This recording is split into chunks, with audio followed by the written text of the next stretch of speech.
হাসিনার পলায়নের 1 বছর হবে কিছুদিন পরেই। আর মাত্র 2 সপ্তাহ পরেই আসবে আবু সাইদের শহীদ মৃত্যুর 1 বছর। তারপর একে একে শুরু হবে শহীদের কাফেলা। ওয়াসিম, মুগ্ধ, ইয়ামিন, আনাস সহ হাজারো শহীদের কাফেলা। কয়েক মাস পরেই হবে নির্বাচন, নতুন সরকার ক্ষমতায় আসবে। কিন্তু প্রশ্ন হচ্ছে, আমরা কি হাসিনার ফ্যাসিবাদী শাসনের অবশেষ সরাইবার পারছি? এক ভয়ঙ্কর রক্তাক্ত মরণপণ লড়াইয়ের পর আমরা হাসিনাকে বিতাড়িত করতে পারছিলাম। আজ 1 বছর পরে আমরা হাসিনার শাসনের অবশেষ কি দূর করতে পারছি? এই বিরাট প্রশ্নের মুখে দাঁড়াইলে আমরা বিহ্বল হয়ে যাই। না, পারি নাই। কেন পারি নাই? আর কি করলে এখনো এটা পারা সম্ভব, সেটা নিয়ে আজকের আলাপ। আজকের আলাপের লক্ষ্য হাসিনা পলায়নের বর্ষপূর্তিতে ফ্যাসিবাদের শেষ চিহ্ন মুছে দেওয়া। আসেন আল্লাহর নামে শুরু করি। পুরা বিষয়টা বোঝার জন্য, পুরা পরিকল্পনা, পুরা স্ট্র্যাটেজি বোঝার জন্য, কেন এই স্ট্র্যাটেজি নিয়ে আসছি সেই জন্য আমাদের একটু পিছনে ফিরে যাইতে হবে। পুরা ব্যাপারটা না হলে আমরা বুঝতে পারবো না। আপনারা নিশ্চয়ই জানেন, আওয়ামী লীগের কর্মীদেরকে 1971 সালে মুজিব বাহিনীতে যুক্ত করে ইন্ডিয়াতে ট্রেনিং করানো হয়। ছাত্রলীগের নেতা কর্মীরাই মুজিব বাহিনীর প্রশিক্ষণের সুযোগ পাইত। নেতৃস্থানীয় ছাত্রলীগ নেতা কর্মীদের প্রশিক্ষণ দেওয়া হইতো দেরাদুনে, উত্তরপ্রদেশের। আর সাধারণ কর্মীদের প্রশিক্ষণ দেওয়া হয়েছিল আসামের হাফলং প্রশিক্ষণ কেন্দ্রে। এই 2 প্রশিক্ষণ কেন্দ্র সহ মুজিব বাহিনীর সামগ্রিক কার্যক্রম পরিচালিত হইত মেজর জেনারেল SS উবানের নেতৃত্বাধীন স্পেশাল ফ্রন্টিয়ার ফোর্স এবং রয়ের তত্ত্বাবধানে। এইখানে শুধু অস্ত্র চালানোর প্রশিক্ষণই দেওয়া হতো না, রাজনীতি প্রশিক্ষণ দেওয়া হইতো। বাংলাদেশ রাষ্ট্র হিসাবে কেমন হবে সেইটার প্রশিক্ষণও দেওয়া হইতো। মুজিব বাহিনীর 4 কমান্ডার ছিল, এই যে দেখেন উবানের সাথে বসে আছে। তারা তাদের পিতৃপ্রদত্ত নামটাও বদলায় ফেলছিল। শেখ মনির নাম ছিল মনি দে, তোফায়েল আহমেদের নাম ছিল টিকে রায়, আব্দুর রাজ্জাকের নাম ছিল রাজেন্দ্র, আর সিরাজুল আলম খানের নাম ছিল সরোজ কুমার। আওয়ামী লীগের যে মুখপাত্র ছিল বাংলার বাণী, সেটাও কলকাতা থেকেই ছাপানো হইতো প্রথম।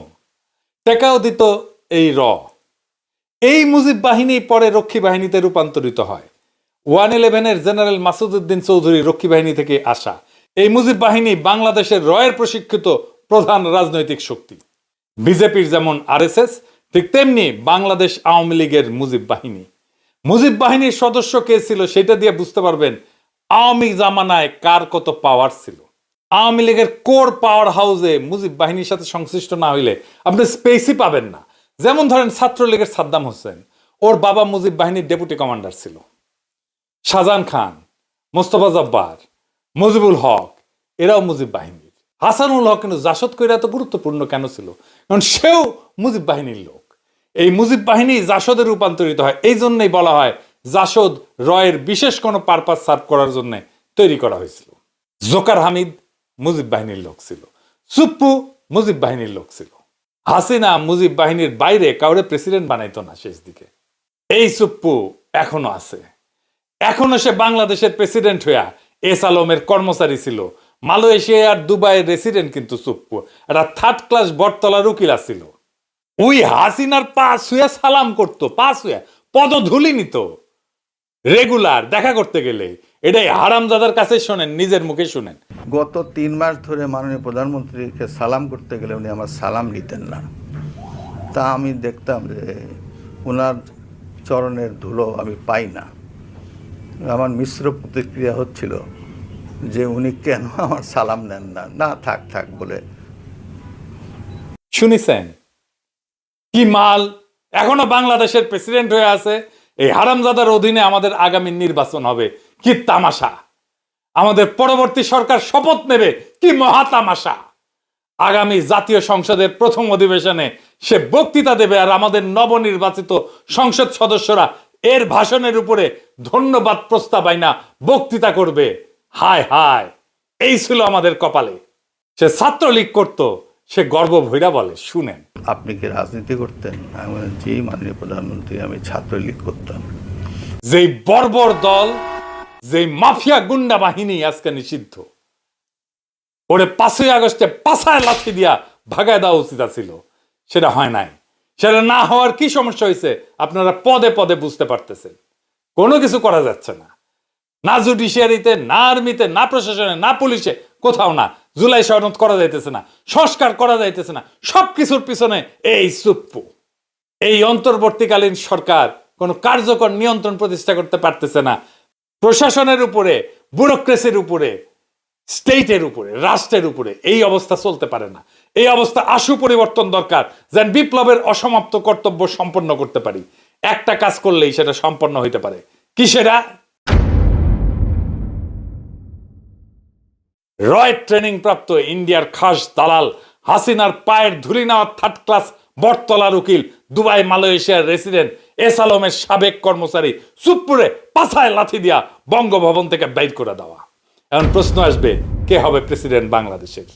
খুবই গুরুত্বপূর্ণ প্রশ্ন। এটার উত্তর আমাদের জানা আছে। কি সেই উত্তর? একজনই আছেন বাংলাদেশের প্রেসিডেন্ট হওয়ার যোগ্য, তিনি বেগম খালেদা জিয়া, যিনি আমাদের ইতিহাসের মহানায়ক, যিনি আমাদের প্রজন্মকে শিখাইছেন মাথা উঁচু করে লড়াই করতে, যিনি বলছিলেন ওদের হাতে গোলামির জিনজির, আমাদের হাতে স্বাধীনতার পতাকা, যিনি দল মতের ঊর্ধ্বে উঠা আজ জাতীয় ঐক্যের প্রতীক হইছেন।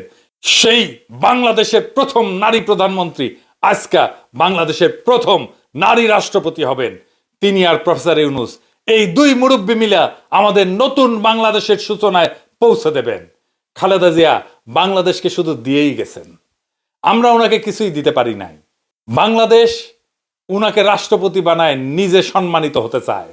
বাংলাদেশের ইতিহাসে এমন দুই নেতার অভূতপূর্ব অভিভাবকত্ব আমরা আর কোনোদিন পাবো না। আমরা এই সুযোগ হারাইতে চাই না। আমরা বেগম খালেদা জিয়ার অধীনে নির্বাচন করতে চাই। আমাদের সংসদ সদস্যরা বেগম খালেদা জিয়ার কাছে শপথ পড়ুক, এইটা আমরা চাই। আমরা সেটা দেখতে চাই। ওই শপথের মূল্য অনেক। ওনারা অভিভাবকত্বে থাকলে নির্বাচন এর চাইতে ভালো আর কখনো হবে না। কোনো পুলিশ মিলিটারি লাগবে না, এমনি এমনি শান্তিপূর্ণ এবং উৎসব মুখর নির্বাচন হবে, লিখে রাখতে পারেন।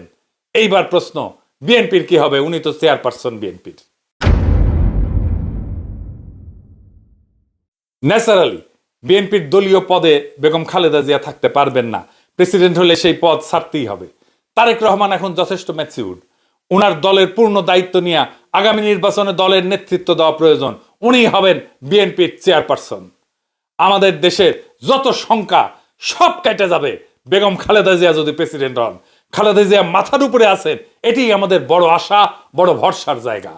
এটাই বাংলাদেশের নিরাপত্তা। উনি আমাদের আয়ু নিয়ে বেঁচে থাকুন। যতদিন আমাদের মধ্যে আছেন তিনি মহামান্য রাষ্ট্রপতি হিসেবেই থাকবেন। আর এই কাজ করতে হবে আগামী 5ই আগস্টের আগেই।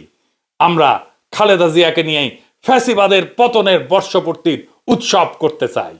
বর্ষা বিপ্লবের পর একটা বছর কেটে গেছে। হাসিনা পালাইছে সত্যি, কিন্তু সে ফেলে গেছে একটা ছায়া, ফ্যাসিবাদের ভারতীয় দালালির আর রাষ্ট্রীয় দখলদারিত্বের ছায়া। আজ আমরা সেই ছায়ার নিচে শ্বাস নিতে পারি না, কথা বলতে পারি না, বিচার করতে পারি না। শহীদের রক্ত এখনো শুকায় নাই। ইয়ামিন, মুগ্ধ, আবু সাইদের শোক আমাদের শিরায় বয়ে চলতেছে। আমরা হাসিনাকে তাড়াইছি, কিন্তু তো রেখে যাওয়া সুপ্পুদের তাড়াইতে পারিনি। এস আলমের কর্মচারী, দুবাই মালয়েশিয়ার রেসিডেন্ট, প্রশিক্ষিত মুজিব বাহিনীর ধুলি ধরা রিক্রুট এখনো বঙ্গভবনে বসে আমাদের বিপ্লবের মুখে থুথু ছুঁড়ে দিচ্ছে। এই লজ্জা মুছতে হবে। এই অসমাপ্ত বিপ্লবকে সম্পন্ন করতে হবে। এই পচা কাঠামো থেকে জাতিকে মুক্ত করতে হলে এখনই দরকার সেই ঐক্য, সেই আগুন যেটা ছিল বর্ষা বিপ্লবে, যেটা ছিল শাপলা চত্বরে, যেটা ছিল প্রত্যেকটা শহীদের মুখে। আমরা মাথা নোয়াবো না, আমরা দিল্লির দাসত্ব মানব না। আর তাই সময় আসছে বাংলাদেশের প্রথম নারী রাষ্ট্রপতি বেগম খালেদা জিয়াকে বঙ্গভবনে অধিষ্ঠিত করার। সময় আসছে প্রফেসর ইউনূসের মতো নিরপেক্ষ অভিভাবককে দিয়ে অন্তর্বর্তীকালীন সরকারকে দৃঢ় নেতৃত্বে প্রতিষ্ঠিত করার। সময় আসছে শহীদের কবরের কাছে দাঁড়ায় শপথ নেওয়ার। এই বাংলাদেশ আর কখনো রয়ের অনুগত থার্ড ক্লাস বটতলার দালালদের হাতে তুলে দেওয়া হবে না। আসেন বুকে হাত রাখি, এই 1 বছরের ভুল শুধরাই, পচা কাঠামো ভেঙা ফ্যাসিবাদের শেষ দাগটুকু মুছে ফেলি। শহীদের রক্ত, আমাদের মা বোনদের কান্না আর আগামী প্রজন্মের মুক্ত নিঃশ্বাস, এই 3টা জিনিস আমাদের তাড়না দিক, আমাদের সাহস দিক, আমাদের পথ দেখাক। এইবার আর থামানা, এইবার বিজয়ের শেষ প্রান্তে পৌঁছানো দরকার। বাংলাদেশ বাঁচবে, বাংলাদেশ জায়গা উঠবে, বাংলাদেশ জিতুক। আমরা সবাই চাই বাংলাদেশকে আমরা জিতায়ে ছাড়বো ইনশাল্লাহ। ইনকিলাব জিন্দাবাদ।